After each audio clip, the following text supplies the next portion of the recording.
Hugo Gómez Hernández y la doctora Gabriela Saucedo García, quienes nos van a hablar de otra parte de la reducción de la demanda de drogas, que es el tratamiento, ¿no? Entonces, el consumo problemático de drogas, respuestas y propuestas desde la terapia familiar, sistema y dialógica, se llama su conferencia. Y quisiera empezar dándoles la bienvenida y agradeciéndoles su participación y diciendo que el doctor Hugo Gómez Hernández ha colaborado en instituciones como el Instituto Latinoamericano de Estudios de Familia, el Instituto de la Familia, el Colegio de Psicólogos de Michoacán, el Colegio de Psicólogos de Mazatlán, el DIF Nacional, el Consejo Nacional contra las Adicciones, el Instituto de Género, Familia y Comunidad de la Ciudad de Oaxaca.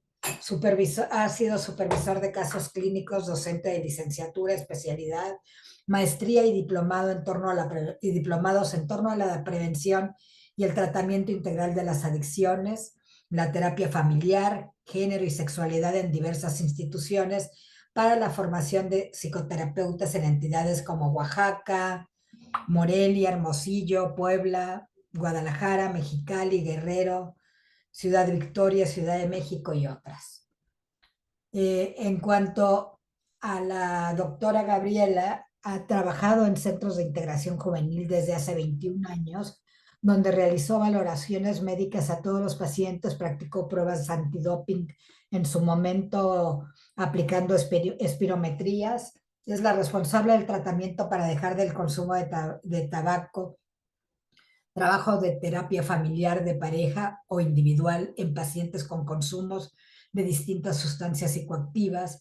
Ha participado como docente en el diplomado para dejar el consumo de tabaco y en el diplomado de género, violencia y adicciones. También tiene consulta privada en donde ofrece terapia individual, terapia de pareja, terapia familiar y junto con dos amigos formaron un diplomado de terapia familiar y adicciones, trabajando en el estado de Morelia y en el estado de Oaxaca como docentes. Y desde hace un año trabaja en la comunidad Mariposa, un proyecto donde está integrando temas relacionados con terapia y género. Pues bienvenidos a los dos y los escuchamos. Gracias, muchas gracias. Muchísimas gracias a la maestría de la Universidad Veracruzana también por la invitación. Muchísimas gracias por estar acá. Y pues gracias también, Gaby, por aceptar hacer una conversación dialogada entre las dos. Mi Gaby, muchas gracias. No, gracias por la invitación. Un gusto y placer estar por acá. Tenemos, estimados colegas, una pequeña presentación que vamos a poner a su consideración. Vamos a irla dialogando, Gaby y su servidor.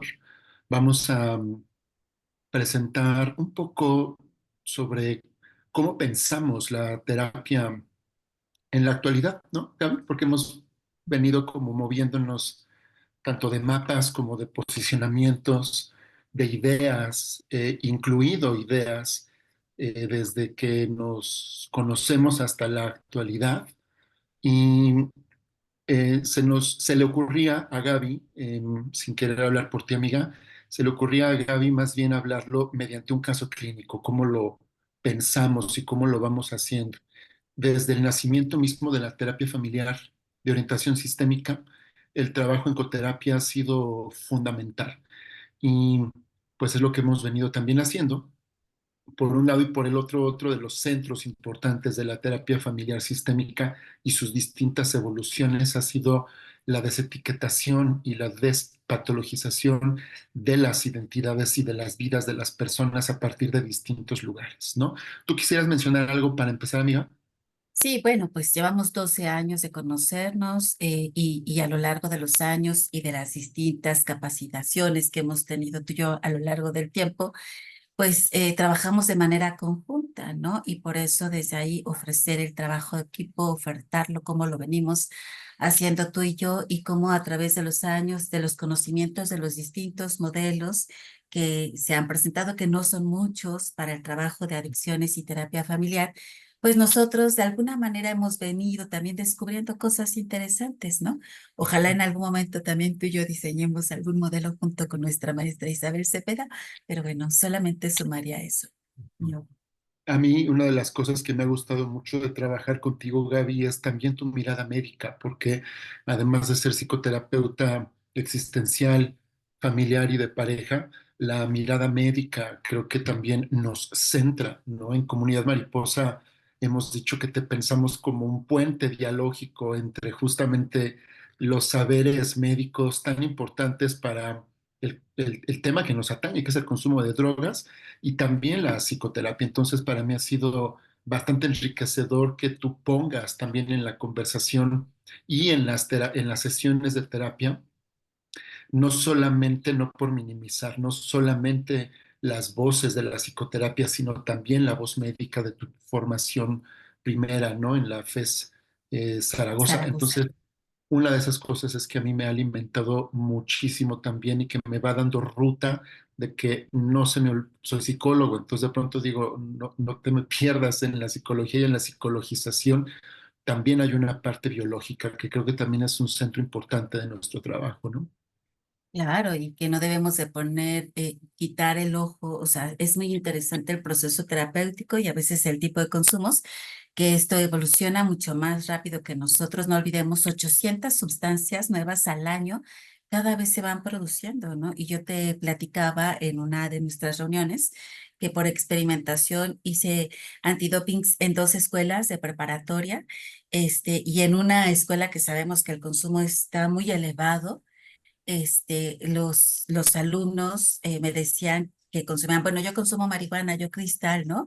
Y dije, bueno, van a salir positivos, pero quiero saber qué pasa. Y la escuela de alto riesgo, todo lo que consumían ya tenía fentanilo. Y entonces esto nos lleva a pensar que las sustancias cada vez están más adulteradas y que no sabemos exactamente a veces a qué nos estamos enfrentando. Yo podría decirte que mi experiencia en este año particularmente, todos aquellos que llegan con consumo de cristal van a salir positivos a fentanilo seguramente. Pero bueno, es un ojo que no debemos de perder y que a veces el cristal, ojo, no lo olvidemos en el tema del chemsex, tenemos que investigar otras enfermedades asociadas de transmisión sexual o que muchos de los que llegan son personas seropositivas con consumo de cristal y que también médicamente no sabemos a qué otros retos nos enfrentaremos. Pero también eso está, pero hoy nos vamos hacia la mirada de terapia familiar.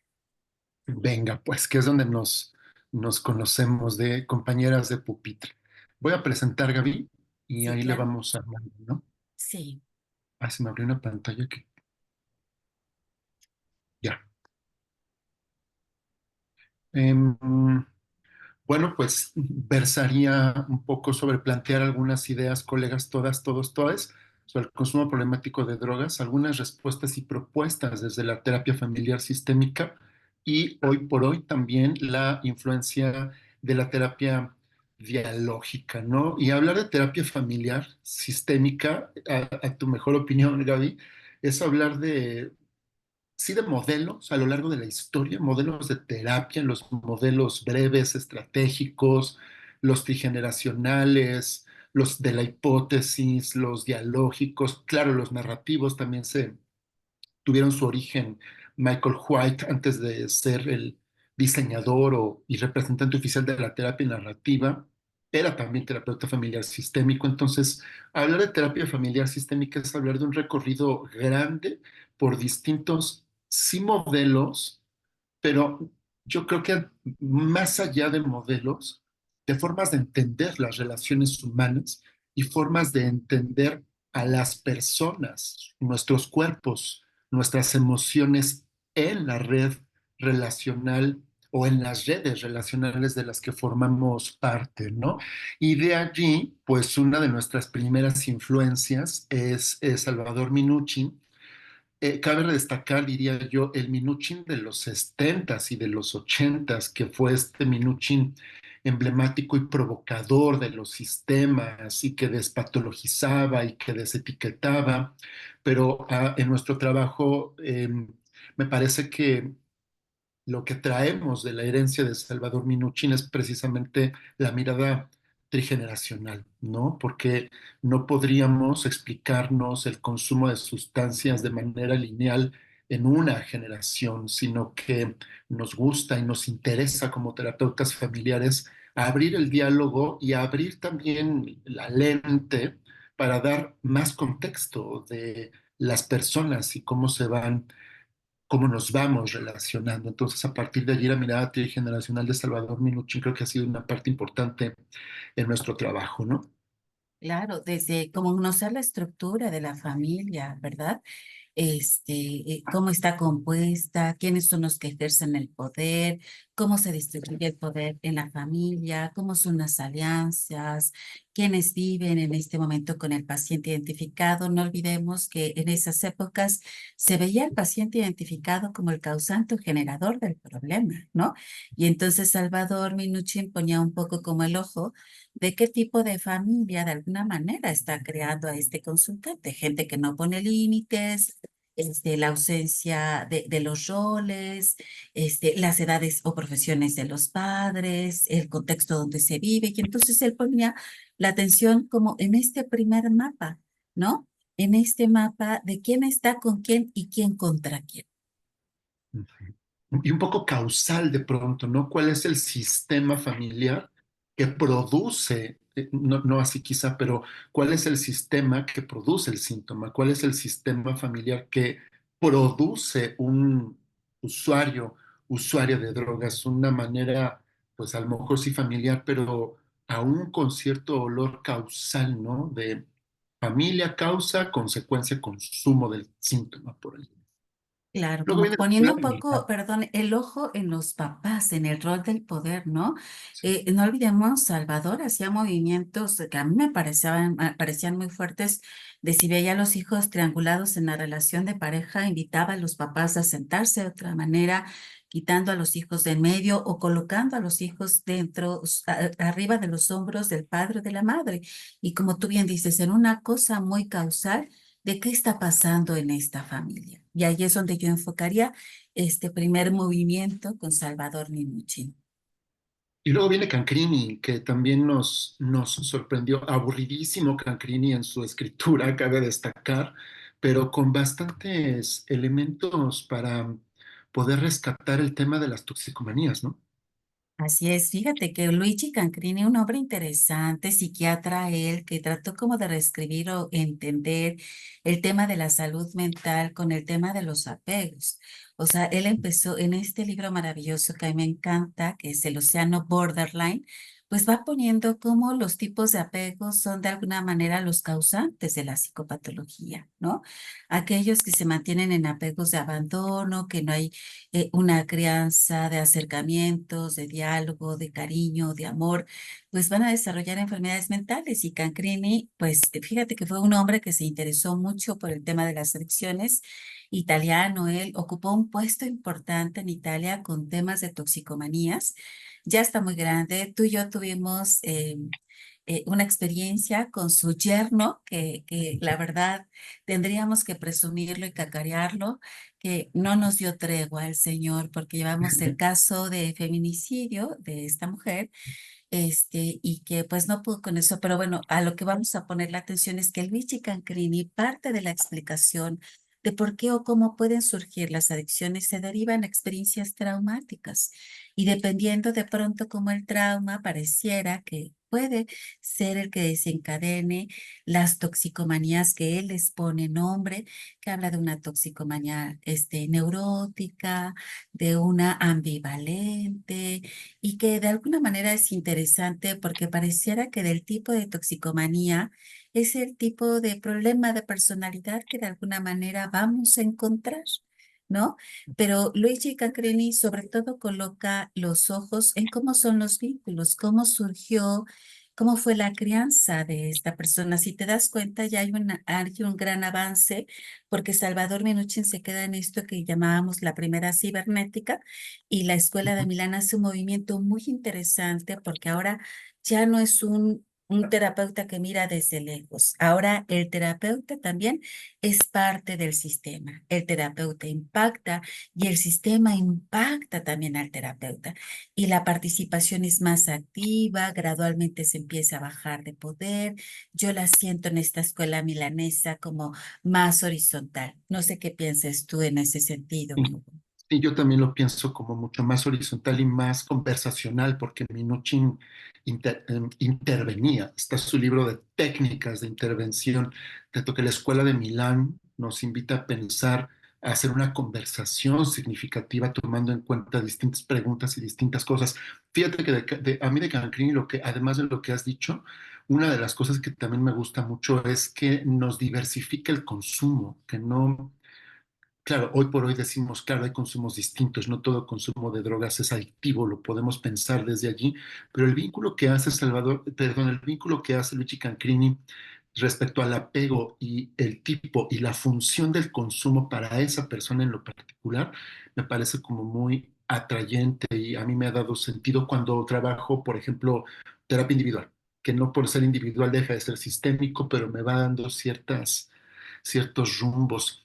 Y Stefano Cirillo, que me parece sumamente interesante su propuesta, 70s, 80s, 80s, 80s también, porque su libro se publica como mediados de los 90s, o sea, ya es un libro no actual, digamos, su publicación, pero lo que me gusta es cómo plantea tres distintos tipos de recorridos y todas las dinámicas relacionales, emocionales que están recubriendo los tipos de recorridos y hay temas que van saliendo. Uno de sus temas centrales, claro, es el abandono, así lo pone Stefano Cirillo, tres tipos de abandono y va teniendo cierta coherencia cuando trabajamos con usuarios de sustancias.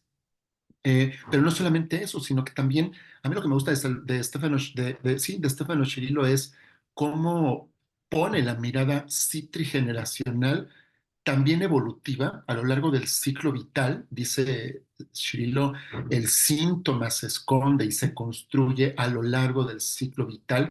Entonces, más allá de que el síntoma sea un consumo de drogas, porque él habla de la familia del toxicómano, a mí lo que Shirilo me hace pensar es que el síntoma no es el consumo de sustancias. El consumo de sustancias es parte de, sino tiene que ver con algo más emocional y que no se ha construido ni de la noche a la mañana, ni de un día para otro, y arriesgadamente, y me encanta, mucho menos en esta única generación, ¿no? Claro, a mí me encanta Estefano Cirillo, lo sigo admirando al señor, ya es grande. Y como tú bien dices, o sea, mientras de pronto con Salvador es el consultante, es el objeto o donde ponemos la atención y de ahí parte todo. Con Luigi Cancrini habla de la persona y del contexto y habla del chivo expiatorio, ¿no? Que el chivo expiatorio es el sintomático. Y Estefano Cirillo va ampliando un poco más la mirada y él le pone muchísimo la atención a la generación, a las generaciones. Dice que para que se desarrolle el consumo de sustancia necesitamos 3 generaciones y no hay que olvidar que que Stefano Cirillo, perdón, era alumno de Mara Selvini Palazzoli, ¿no? Y Mara Selvini Palazzoli estudia mucho el tema de la esquizofrenia y entonces él empieza a tomar este esquema para decir, ay, me checa esta historia y con pacientes consumidores de heroína. Y entonces interesante porque él empieza a poner la atención cómo la pareja se conforma y pareciera que ahí en la manera en cómo se conforma la pareja tiene un punto primordial, es básico la manera de integración, porque de ahí es como se van a derivar otras situaciones. Mientras que Salvador dice, es la persona, los vínculos y el contexto, Stefano Cirillo dice, es en la relación de pareja y cómo se conforma es muy importante y ahí es que nos habla de los recorridos, poniendo la atención en la conformación de la pareja, la llegada de los hijos, cómo se va dando las distintas etapas, desde el lactante, la etapa escolar y en la secundaria le pone ahí, dice, Si antes le tocaba a la madre participar en el acompañamiento y crianza de los hijos, es en la adolescencia lo donde le corresponde al padre. Pero ¿qué pasa en las familias? Que hay una ausencia del padre. Y para él, el padre le pone mucha atención. Dice que la presencia del padre en un sistema familiar podría apoyarnos a prevenir un montón de enfermedades mentales, ¿no? Que es la presencia de este donde se requiere en este momento como de la adolescencia. Y a él le ha encantado este tema porque tiene que ver mucho con su historia, ¿no? Y él habla, por ejemplo, en su escuelita de terapia familiar, para que tú seas egresado de una terapia familiar, seas terapeuta familiar, invita a tu familia. Y entonces al estar con la familia les pregunta si te ven a ti candidato disponible, te gradúan como terapeuta familiar y le pone mucha atención al tema del padre porque él dice que ahí hay muchas respuestas. Él lamentablemente abandonó un poco el tema de las adicciones. Hoy por hoy se dedica sobre todo a trastornos de alimentación, que son muy parecidos a los temas de adicciones, ¿no? Y a los temas de la violencia, que siguen estando dentro del mapa de las adicciones. Todo esto nos atraviesa. Pero sí, a mí me parece como que el punto crucial de Estefano Cirillo es en esa parte, en la conformación de esta familia, ¿no?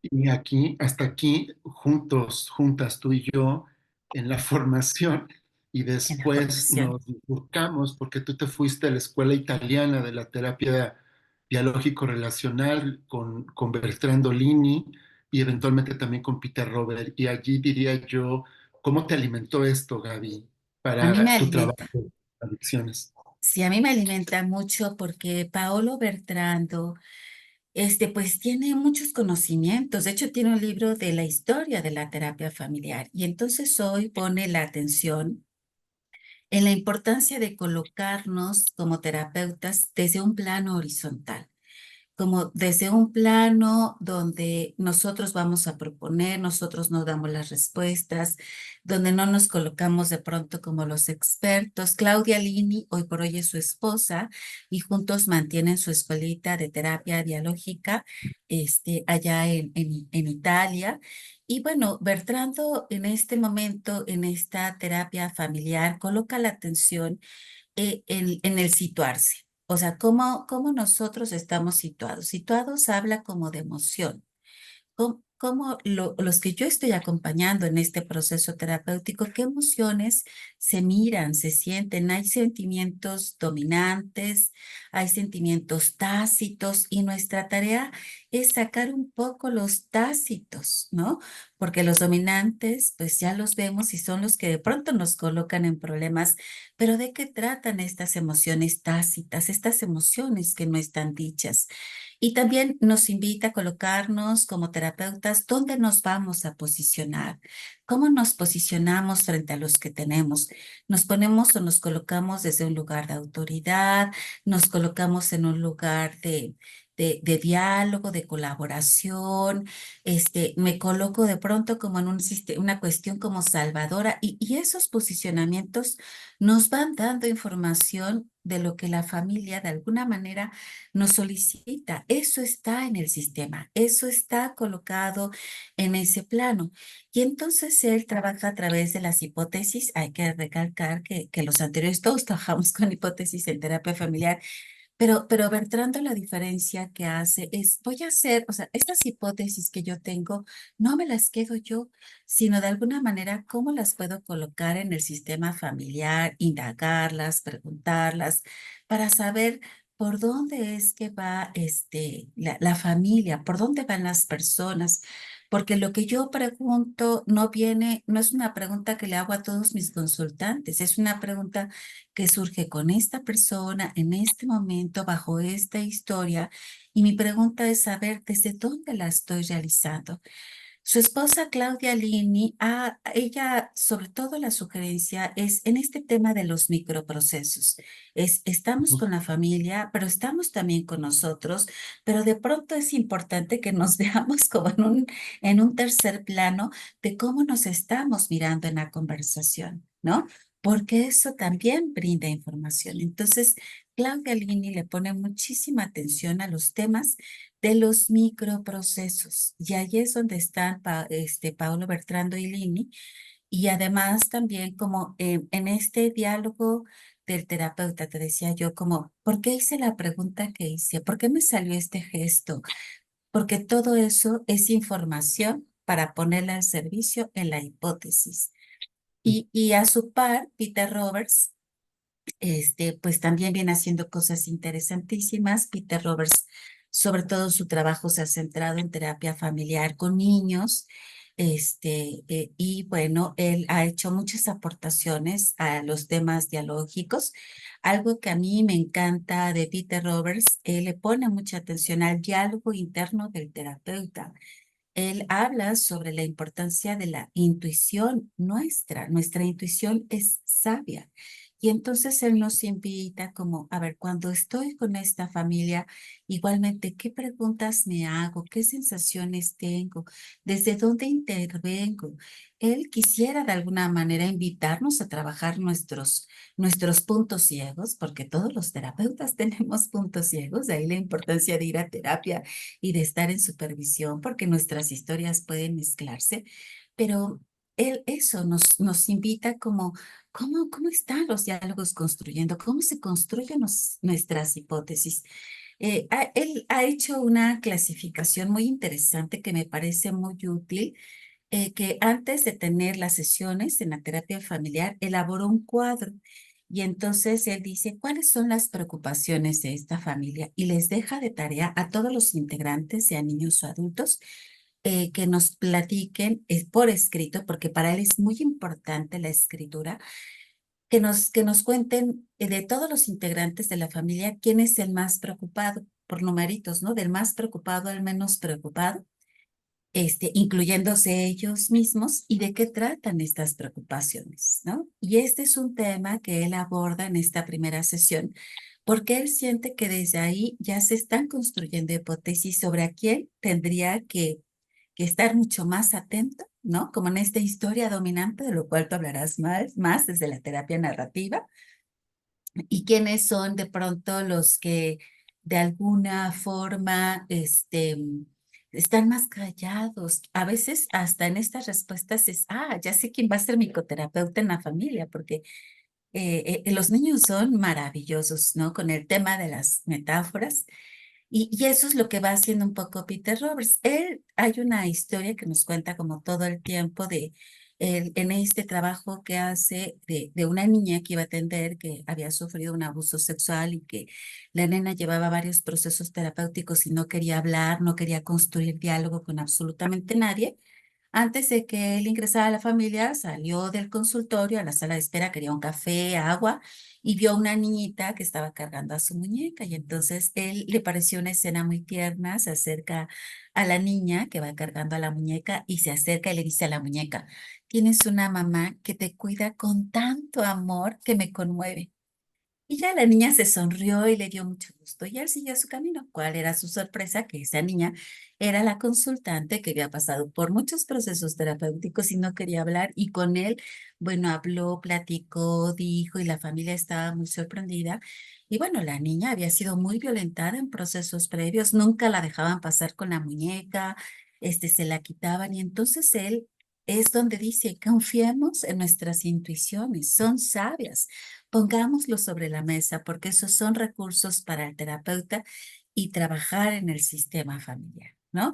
Y él también todo el tiempo nos invita a estar en microprocesos, con quien hablo, con lo que yo hablo, con lo que vamos creando, con lo que, ¿no? Y es estar constantemente en microprocesos en el proceso de la terapia familiar. Me encanta. Ahora te cuento yo por dónde anduve y por dónde ando con la práctica narrativa, porque ahí nos bifurcamos unos 2 años, yo creo, o tres, Sí. no lo sé, mientras nos formábamos cada una en distintas cosas.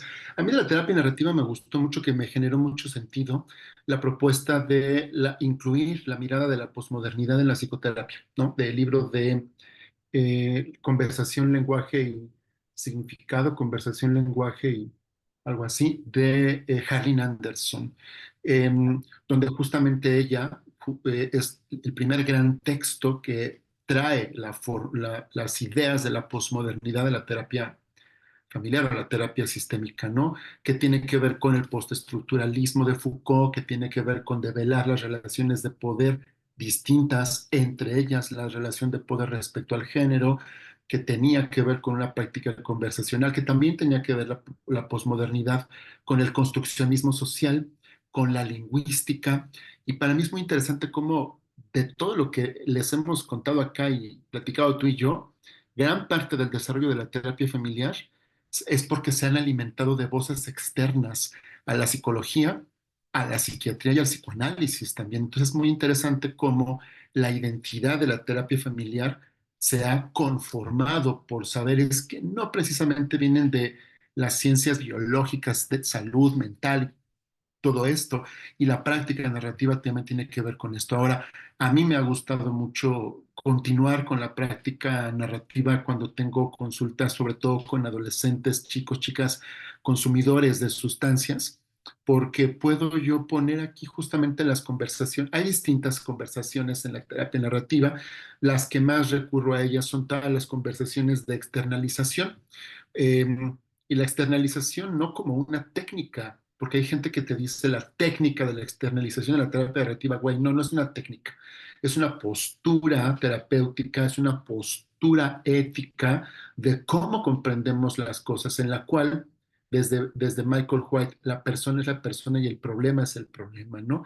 Y tener una postura externalizada, una ética externalizada, es entrar desde ya a la sesión terapéutica revestido de la persona, no es el problema.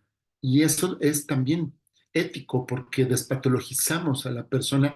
Entonces las conversaciones y las preguntas o los relatos y las averiguaciones que hacemos juntas ya tienen esta sensación y este sentido de despatologización en la que subrayo la persona y el problema es el problema. Ahora bien, el problema impacta en la vida de la persona y el problema impacta en la identidad de la persona y allí me ha gustado mucho traer la terapia narrativa a la terapia con usuarios de drogas, porque gran parte de las familias y de las personas le adjudican todo porque es adicta, porque es adicto. Que si hace esto, es porque consume. Que si yo mismo hago esto, es porque soy adicto. Pues ya ves, es adicto, ¿no? Entonces de pronto tenemos una identidad saturada del problema, decimos en terapia narrativa, en el sentido de que la matriz explicativa de la vida de la persona es, pues, porque es adicto. Entonces ya se convierte en una historia dominante en la cual la identidad de la persona está saturada de ese problema y en la práctica narrativa decimos, ¿es toda esa la identidad de la persona? ¿Habrá subterfugios? ¿Habrá grietas en las historias dominantes? ¿Habría? Entonces nuestro trabajo es abrir conversaciones para erosionar la imagen dominante tan, tan asociada al problema. Y las conversaciones de reautoría son también como de mis favoritas, porque es aquí echar chisme del huevo y quien lo puso, o sea, historizar la vida de la persona, que a mí me da mucho sentido. Minuchin me da sentido las ideas de Milán, porque historizo de acuerdo a la terapia narrativa, pero con estos ejes al mismo tiempo. Y entonces la intención es que la persona escriba su propia vida. Si la persona, perdón, si la vida de la persona y sus dolores, sus sufrimientos emocionales han estado escritos por cosas de la trigeneración, por cosas de la pareja, de la pareja parental, por cosas que le han ocurrido, claro, nuestras historias y nuestros sufrimientos han estado atravesadas por esas circunstancias. Prácticamente la terapia narrativa te puede decir, toma tu hoja, toma tu lápiz y vamos a reescribir la vida. Entonces también me gusta utilizar la metáfora de la migración de la identidad para acompañar a las personas a la visión preferida del sí. Y hay metáforas, hay ceremonias de definición, hay un mundo de cosas también en la terapia narrativa que después la dejé, no la dejo al 100, pero nos reencontramos pues el año pasado o hace año y medio, duró año y medio la certificación, ¿no? Con Jaco Sekula y con Sofía Cálcena. en el sentido, deme un minutito, en el sentido de, oh, Pili, a ver si puedes activar el micrófono de Gaby Saucedo, por favor, que me acaba de decir en el teléfono que está desactivado su micrófono. Una Bo- disculpa, ya me parece que ahí ya te pedimos Ya que... está abierto. Sí. a ver, Gaby. Ahí Listo, está. muchas gracias, gracias. Jaco Ajá, Sekula y sí, Sofía Kalsenar, interesantísimo porque él de Finlandia, ella de Puerto Paraguay, Rico. Oh, sí, Puerto Paraguay, Paraguay, ¿no? Paraguay, Entonces, sí. como Europa del Este, esta Europa poco conocida en la Ya, psicoterapia y una latinoamericana que se juntan a el diálogo. Dentro de todas las cosas que vemos en una familia con consumo de drogas, porque son un chingo de cosas, que violencia, que abusos, que abandonos, negligencias, em, distintas dificultades relacionadas a la clase social, a la orientación sexual. Entonces uno dice, hay tantas cosas, ¿por dónde empiezo? Y, salvo tu mejor opinión, amiga, Jaco y Sofía nos invitan a preguntarle a la familia de qué cosas son importantes por hablar el día de hoy. Y eso nos coloca en un lugar distinto como terapeutas. claro, porque es poner lo que quiere hablar el consultante o la familia y no nosotros, ¿no? De hecho, es así como se inicia la sesión, de qué es lo que quiere que hablemos ahora. Y bueno, Jaco es una persona que trabaja en Finlandia y inicia su trabajo con personas esquizofrénicas, ¿no? Y entonces empieza a ver qué difícil de pronto es este trabajo y crea los diálogos abiertos en el sentido de dar cuenta que los servicios de salud mental ve equipos de trabajos muy peleados, muy divididos, y entonces su ojo dice, ¿cómo es que desde ahí vamos a apoyar al consultante o a la familia? Y entonces él habla que, bueno, el diálogo abierto es invitar a toda la gente que estamos cerca del consultante, crear diálogo con el psiquiatra, con los trabajadores sociales, con el servicio de enfermería, con los terapeutas, con el consultante, con la familia, para que de alguna manera a través del diálogo pues se vaya invitando a estar de otra forma o de otra manera. Él coloca mucho la atención, su mirada es en el lenguaje, en las palabras, ¿no? Con Bakhtin, en este conocedor de la palabra, de los diálogos, él pone mucho su ojo en ese sentido y en qué es lo que va sucediendo. Cuando tú vas a supervisar algún caso con Jaco, él no le gusta tener mucha información porque él llega a dialogar con la familia y dialoga con todas las personas que han venido trabajando.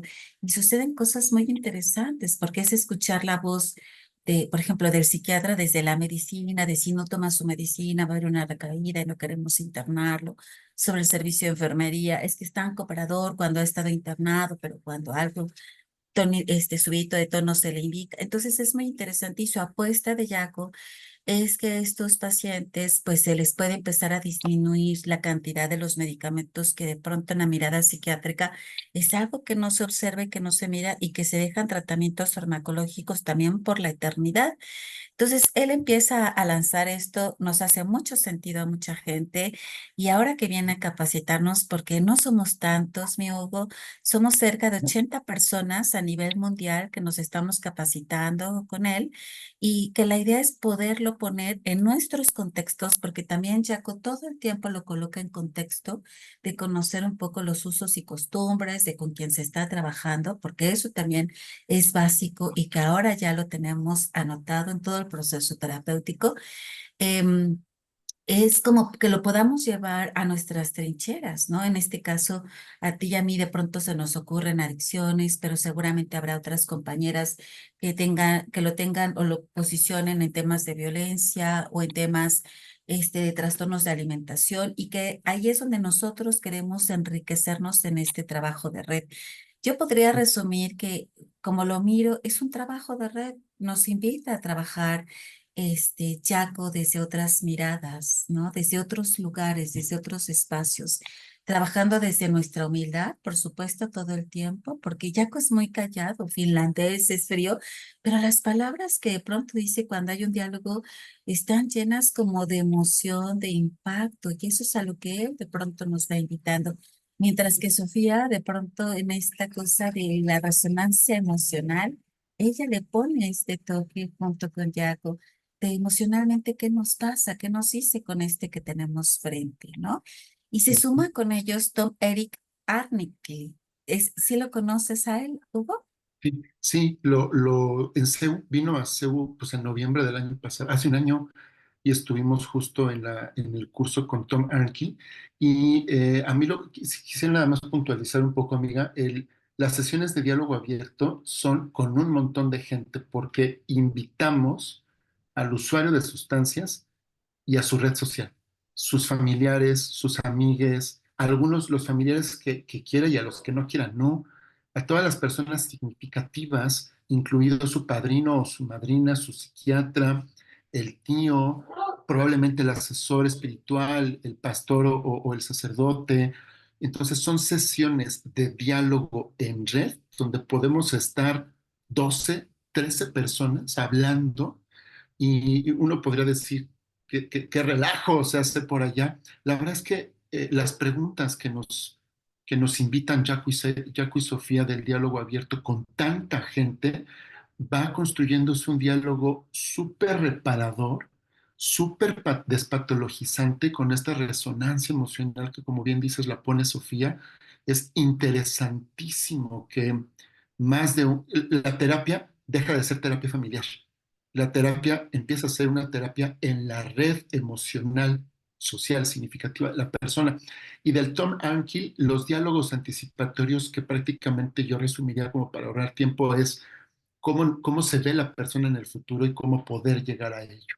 Si nosotros nos reunimos en esta sesión de terapia en un año, qué cosas nos gustaría que hablar en ese momento, ¿no? ¿Cómo logramos esas cosas? ¿Qué cuidados tomamos? ¿Cómo vamos a estar en ese momento? ¿De qué cosas vamos a hablar? ¿Cuáles fueron nuestros retos? Pues por medio de la imaginación y del lenguaje, llevar a la red, a la persona usuaria de sustancias y a su red significativa a un año a futuro, sí los pone en mi diálogo interno en una migración de la identidad y pensarse a un año, pero al mismo tiempo vamos movilizando aquellos desafíos, aquellos retos y cómo resolverlos, ojo, en red, porque jamás es individual el trabajo desde estas perspectivas. Finalmente, amiga, de Pavel Nepustli, que hemos leído pues poco, porque poco está traducido de su neerlandés al inglés y al español, hay pocas traducciones suyas, pero cuando nos habla del ensamblaje, de pronto me parece que Pavel Nepustli, como todo lo que hemos mencionado, irrumpe en el saber dominante de la adicción y del consumo de drogas en el sentido siguiente. Hay como un discurso dominante que se ha centrado en el adicto, romper la negación, y la familia, romper la codependencia, ¿no? O sea, y Pavel Nepustli, como todo lo que hemos dicho, vienen y dicen, hay muchas más cosas por conversar, y a mí lo que me gusta de él es poner, dice en su metáfora del ensamblaje, poner hasta los objetos físicos que constituyen el fenómeno del consumo de drogas a la mirada, sobre la mesa, en el diálogo, y confiar, desde ahí lo colaborativo, confiar que la familia, la red social y el usuario, la usuaria de sustancias, activan su propia red social. Uno tiene que acompañar eso, y eso también nos coloca en una postura menos directiva, mucho más horizontal, y confiar plenamente en los recursos de las personas, ¿no? Claro, dice que el consumo no es el problema y que habría que entender de qué trata el problema. Cuando dices ensamblaje, es colocar como todas esas cuestiones, posibilidades que de alguna manera han contribuido al consumo, ¿no? Y se van poniendo como tablitas. Y como tú bien dices, él, por ejemplo, ha llegado a acompañar a sus consultantes a sus casas y conocer los lugares que utiliza, con quién consume. Digo, tú y yo lo decíamos, no, aquí no nos atreveríamos, no salimos de esos Ujú. lugares, ¿verdad? Pero es como todo esto tiene tiene un significado muy importante para él, porque dice, desde el mismo consumo, desde la preparación, ya hay un significado, ya hay una esencia, ¿no? Me encanta todo esto, amiga, porque va más allá de una mirada lineal, causal, reparativista y biologicista del consumo de drogas. Entonces, ¿por qué no les contamos a las compas y a los compas cómo se ve en la terapia con esta? Es un caso con nombres ficticios, cabe destacar. Exacto, no son reales. Y bueno, mi consultante es Ángel, que a él lo conozco desde hace un año. Él estudiaba el bachillerato en el CCH Sur y pues ahí inicia con un consumo de alcohol importante, que bueno, sabemos que a veces antes las drogas de inicio eran tabaco y alcohol, ahora ya hay una modificación, ya está siendo la droga de inicio la marihuana y creo que este año para mí he encontrado varios casos que está siendo el cristal. Entonces vemos cómo los patrones de consumo también se han modificado. Y Ángel llega derivado del CCH porque lo encontraron consumiendo y entonces llega con nosotros a tratamiento. Iba muy mal en la escuela y daba la impresión que nada más iba a la escuela para consumir, y lo integramos a una modalidad de tratamiento que se llama centro de día, que es tenerlo 3 veces a la semana, 4 horas con nosotros haciendo distintas actividades. Hubo una buena evolución, pero en cuanto terminó y lo dimos de alta, regresó al CCH y regresó al consumo. Y no solamente se sumó al consumo de marihuana, bueno, tabaco y alcohol, se sumó el del cristal, desafortunadamente. Él, te cuento, empezó a consumir a los 15 años el alcohol y el aumento empezó a consumirse gradualmente. En el último año, pues era 5 veces a la semana, llegando la mayor parte de las veces a estado de ebriedad. No hay que olvidar que para hombres arriba de los 70 kilogramos tenemos una tolerancia de 4 tragos estándar, probablemente llegaba a una mayor cantidad. De tabaco, pues fumaba todos los días, diario, 6 cigarrillos. De marihuana era un consumo diario que lo empezó a los 16 años, que fue la primera droga ilegal. El aumento fue gradual y en el último año, pues es diario.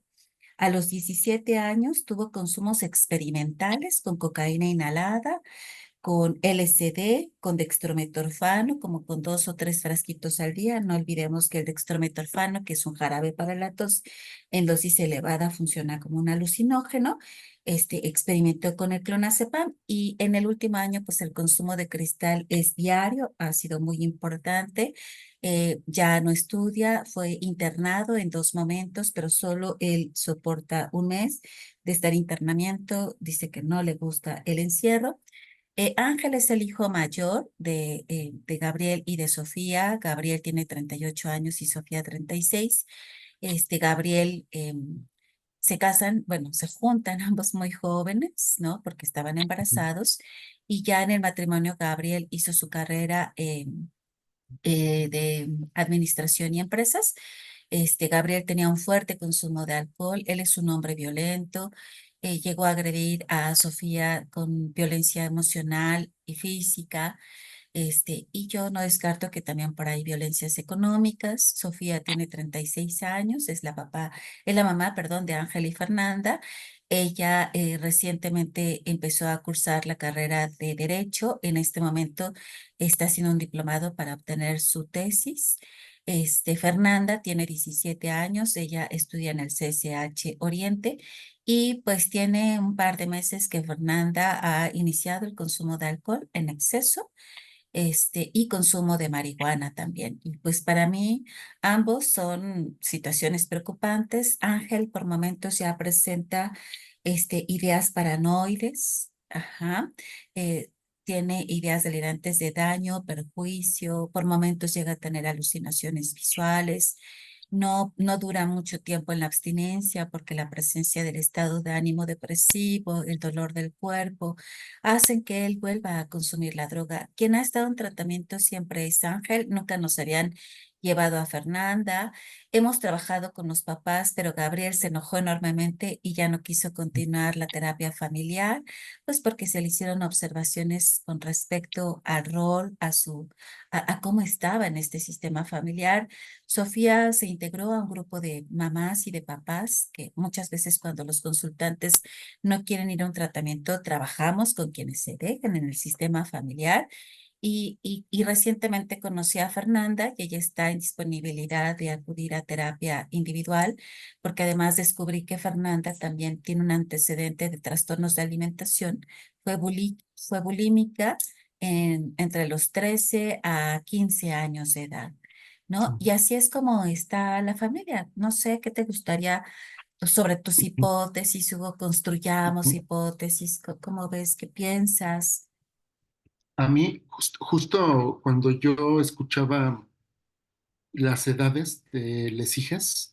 pensaba, bueno, Sofía tendría entre 17, si Sofía tendría entre 17 y 18 años cuando ocurre el nacimiento de su primer hijo. Entonces estoy pensando un embarazo adolescente. Gabriel también habrá tenido sus 20 más o menos, 19, 20 cuando se convierte en padre biológico. Entonces justamente estaba pensando yo como a partir de qué lugares y de qué experiencias emocionales se reúne esta pareja, ¿no? Cuando en esta cultura mexicana nuestra las paternidades son pedagógicas para que aprendas. Quién sabe a qué se refieran, pero, y quién sabe qué tengan que aprender, pero cuando tenemos estos embarazos adolescentes que son matrimonios forzados, ¿no? Por el interior o por el exterior, pero sí son matrimonios coaccionados, ya me va hablando de un contexto originario. Y al mismo tiempo pensaba, bueno, me pregunto, no hasta este momento, pero también me preguntaba, eh, sobre la familia de origen de Gabriel, ¿no? ¿Cuáles habrán sido la relación con su papá, con su mamá? También me estaba preguntando si habría un consumo de alcohol naturalizado u otras sustancias en el contexto familiar, tanto de Gabriel como de Sofía. Ahora, cuando hablábamos de Gabriel o cuando nos lo presentabas, parte del motivo de la separación o de los motivos de la separación también es la violencia. Entonces también estaría yo pensando, me estoy preguntando si el consumo de sustancias y la violencia han sido temas naturalizados en las familias de origen de Sofía, de Gabriel, y cuáles han sido los impactos en sus vidas, en su manera de pensar la vida y en su manera de pensarse a sí misma y a sí mismo, ¿no? Entonces, una de las cosas que me llama hartísimo la atención desde la mirada de género es justo cuando se separan las parejas, los hijos, las hijas van a vivir con las madres, ¿no? Entonces también representan eh, cargas de trabajo, 2 o 3 jornadas de trabajo sobre los cuerpos de y las vidas de las mujeres, ¿no? Entonces acá tenemos una morra que fue madre adolescente y después tuvo una separación por motivos de violencia también, el consumo de alcohol de Gabriel.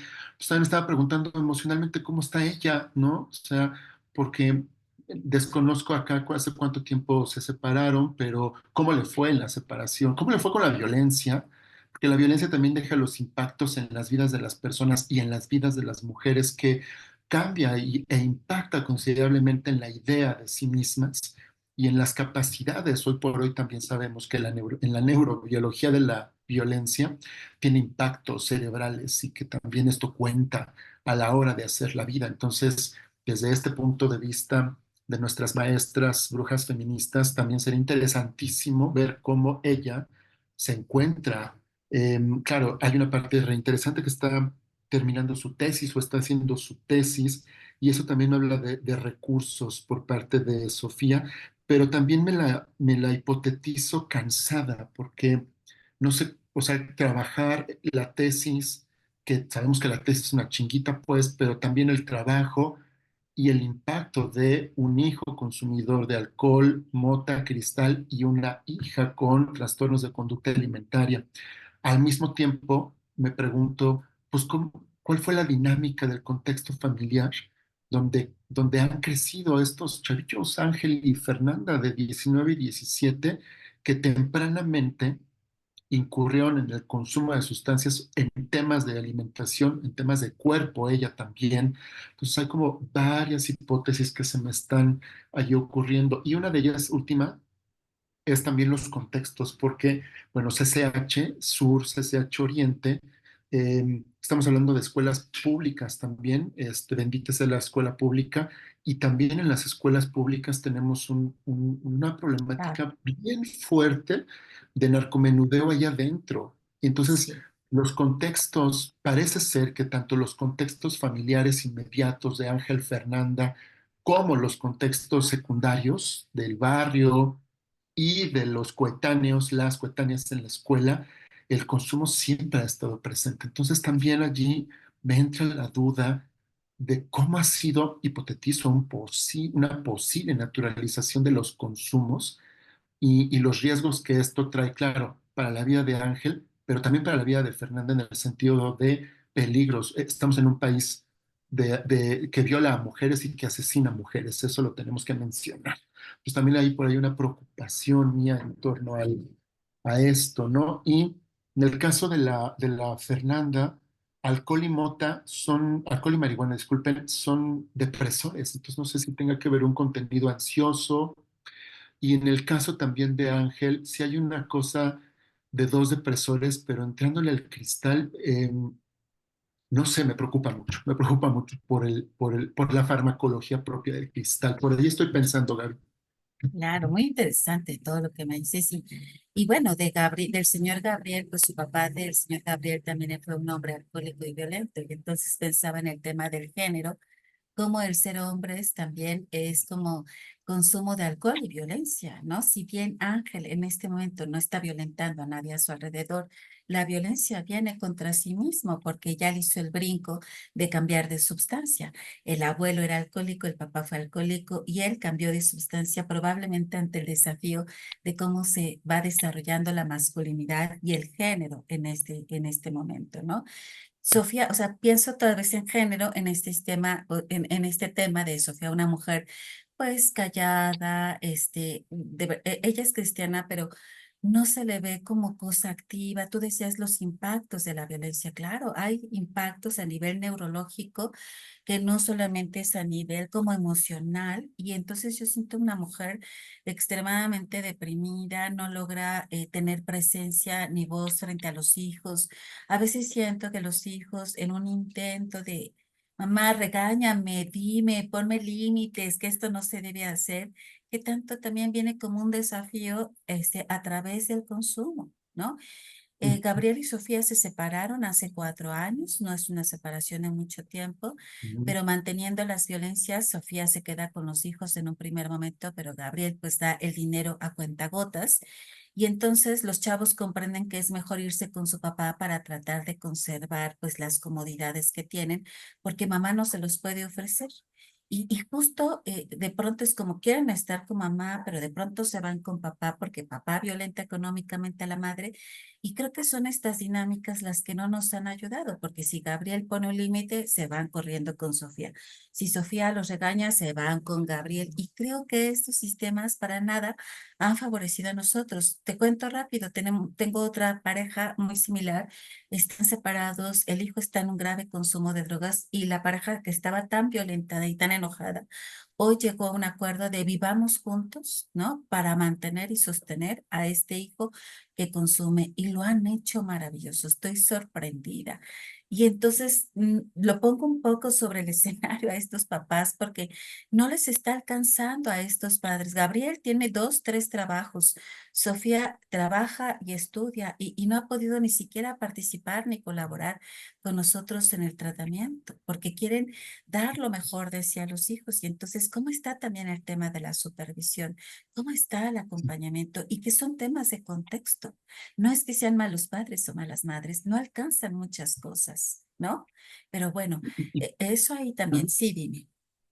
Pensaba también, Gaby, o sea, mi abuela decía, ¿con qué ojos divino tuerto? En el sentido de la parentalización y la maternalización, empezar a ser papá a los 19, 20 y empezar a ser mamá a los 17, 18, pues también han tenido que aprenderle sobre la marcha y con esto también pongo el acento en no hay que ser tan gachos como terapeutas, no has escuchado de pronto conclusiones bárbaras contra papá y contra mamá, ¿no?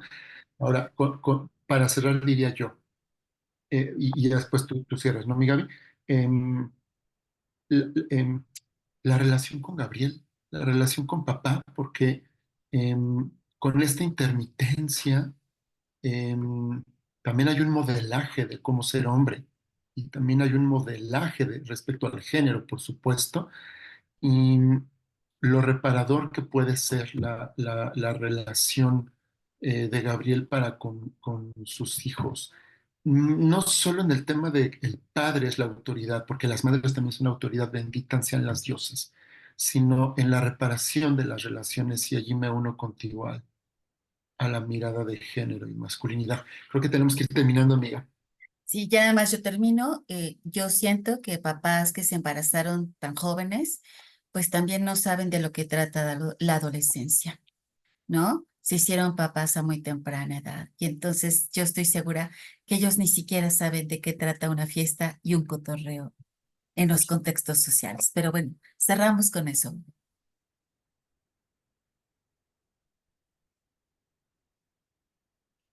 Pues muchas gracias, de verdad ha sido muy interesante escucharles.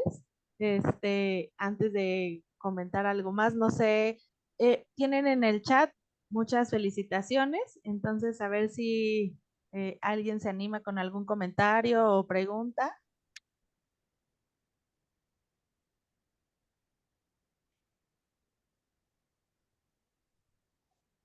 No todos, ¿eh? No se avienten. Habremos sido claros. Yo sí tengo unos comentarios y preguntas. Adelante. A ver, Armando. Estoy aquí en mi teléfono porque he estado escuchando muy atento. Me pareció muy incluyente la parte del entorno familiar, que es el entorno en general en el cual se desarrollan cada uno de estos individuos con ciertas condiciones que son muy heterogéneas y además con distintos niveles de intensidad para cada una de las sustancias que consume, ¿no? Y me parece que en esta plática en esta conversación que tuvieron cruzada, se hace más evidente que muchas veces el proceso de método cuadrado puede no ser el mejor para establecer una conexión directa con el paciente, entre comillas, para poder visualizar realmente la problemática desde las distintas aristas, ¿no? Y entonces ahí se hace evidente el entorno familiar y la posibilidad. Me llamó mucho la atención el último caso, que es que los papás hicieron una propuesta de volver a estar juntos para tener un bloque de contención, un bloque, no sé si esté bien la palabra contención, pero sí un bloque en términos como de apoyo emocional desde el punto de vista para quienes realmente es importante en su entorno familiar, ¿no? Y eso muchas veces, y quiero ponerlo así desde el punto de vista, cuando el paciente se interna y se excluye, pues esa parte se pierde. Y entonces no sé, a mí me causa justamente como una hipótesis interesante a probar qué tanto de esa reclusión y esa parte de aislamiento promueve justamente que la atención para reducir el consumo de las sustancias nocivas, pues no tenga un efecto realmente efectivo, porque pareciera ser que cuando se está en un entorno familiar, justo con un apoyo, que yo creo que debe haber mucha variabilidad porque también los padres, como dicen, están en distintas estructuras sociales y en distintas estructuras de desarrollo de edad, ¿no? No es lo mismo que se reúnan dos padres y vuelvan a estar juntos para tener ese apoyo emocional y de estructura para el hijo o la hija, que sean dos personas adolescentes en términos de que, como bien lo explico, que no saben ni qué era un cotorreo, ni qué era ir al antro, porque tienen una maternidad muy reciente, pues el apoyo definitivamente ahí puede ser distinto, ¿no? Y entonces a mí me parece que son distintos escenarios, valga la redundancia, que pueden probarse porque básicamente los encierros, pues tienen demostrado y ustedes tienen la evidencia de qué tan efectivos pueden ser o no. Y entonces esto abre la arista de que hay que modificar los procesos metodológicos para aproximarse a una resolución de consumo de sustancias nocivas. Eso es lo que quería comentar. Gracias, Armando. Yo diría, los encierros son solo para alejarlos del consumo de las sustancias y aterrizarlos un poco. Vayamos quitándonos que esto es un tratamiento. El tratamiento es a largo plazo. Ujú.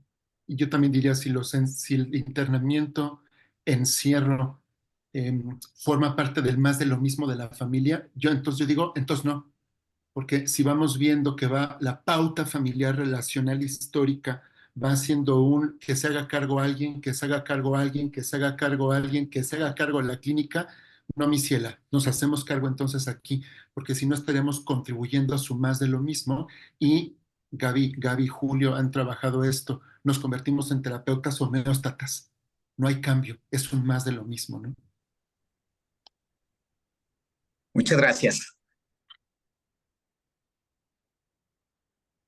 Muchas gracias. También veía otra manita levantada, pero ahorita José perdí el Arturo, nombre.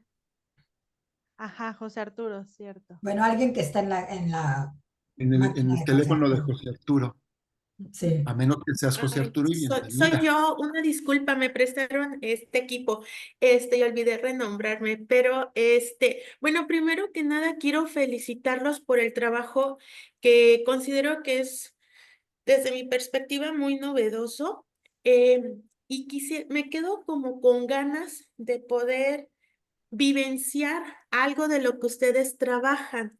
Entonces, aunque sabemos que no podemos replicar todos los procesos al pie de la letra, porque siempre hay que ir contextualizando, y esto ya lo habían ido mencionando en otras ponencias, yo quisiera saber si hay forma de poder hacer una visita con ustedes como para tratar de entender bien este modelo, como cómo en el día a día se va gestando el trabajo. ¿Habría posibilidades de realizar una visita con estudiantes de psicología, específicamente psicología? Entiendo. Mira, nosotros tenemos varias generaciones de terapeutas. Nuestra formación se llama Adicciones y Terapia Familiar, la de Gaby y mía. La tenemos desde Hace 5 2017, años, 6, más o menos. desde el Sí, éramos, 17, sí, 7 sí, años. entonces, 7 años. Y hemos venido formando en Morelia, en Oaxaca, Ciudad de México y otras ciudades que se van integrando terapeutas familiares y de pareja.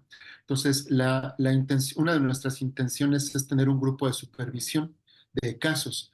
Danos chance y si nos contactas, a lo mejor podemos invitar a tus alumnos a que presencien una supervisión de caso en relato. Cabe destacar, no es en vivo, es en relato, pero esto que ustedes vieron que hacemos, lo hacemos con más colegas que ya hemos formado en estos menesteres y se hace una conversación de polifónica bien interesante, porque entre más de dos cabezas piensan más hipótesis, pues igual en una de esas le caes con tus alumnos a una sesión de supervisión de caso y con harto gusto. Ok, Digo, yo pienso eso, ¿no, Gaby? Claro, sí. pues sí sería muy interesante, y créanme que sí me voy a poner en contacto con ustedes para ir viendo cómo coordinamos esto, porque creo que las diversas metodologías que podemos utilizar abonan para ir haciendo abordajes diversos, ¿no? Para la resolución de la problemática. Yo los felicito, gracias por el trabajo, por la pasión que ponen en esto que ustedes están haciendo, que creo que es verdaderamente maravilloso y abona mucho para la psicología. Gracias. Está hablando alguien, pero tiene su micrófono. De San Jorge, X de San Jorge. Ya. Lo que quería preguntar es cuánto dura la formación. Ustedes dicen, hemos 8 formado. meses. ¿Cuánto? 8 meses. Es como Nuestra es un formación es de diplomado, 8 ¿no? meses. Sí, es un ¿Y es diplomado. presencial? Lo hemos hecho en línea justamente, lo hicimos presencial y después nos agarró la pandemia, lo pusimos en línea y dura 8 meses y la clase es quincenal, cabe destacar, la clase es quincenal, un poquito también por nuestros tiempos, que somos personas bien ocupadas, y otro poco por la carga de lectura, que también la neta es importante para nosotras que lean. Entonces hacemos clases quincenales de 4 horas durante 8 meses y hay distintos momentos, varios momentos muchos momentos de supervisión de casos clínicos. Y en la última clase, el grupo nos supervisa casos a Gaby y a mí, que le llamamos casos intimidantes, que decimos no le hallo por dónde, nosotras como ponentes traemos el caso y el grupo nos supervisa. Y si no lo hacen bien, las reprobamos, no es cierto. Pero entonces habría la posibilidad, no sé, de reunir a un grupo, si es que hubiera un grupo de interesados, como para decir, nos vinculamos a través de Reviva, ustedes nos dicen, creo que la modalidad virtual sería interesante o sería más accesible Sí. para todos porque estamos en distintas regiones, ¿no? Entonces, ¿de cuánto tendríamos que tener el grupo para cuántas personas como para que ustedes dijeran sí va? Pues, más bien yo diría, vamos a sacar la publicidad nosotras este inicio de diciembre porque la siguiente generación empieza en febrero. Sí, ¿verdad, Perfecto, Gaby? ¿Febrero? Así es, en febrero, perfecto. queremos en febrero. Muy bien, entonces nos las Con hacen mucho llegar y gusto nosotros ayudamos a difundirla, sí, y con Muchas ¿sí? mucho gusto gracias. pueden Por si ustedes alguien venir. más que Olivia se interesa. Muchas gracias. ¿Alguna pregunta más? ¿Algún comentario?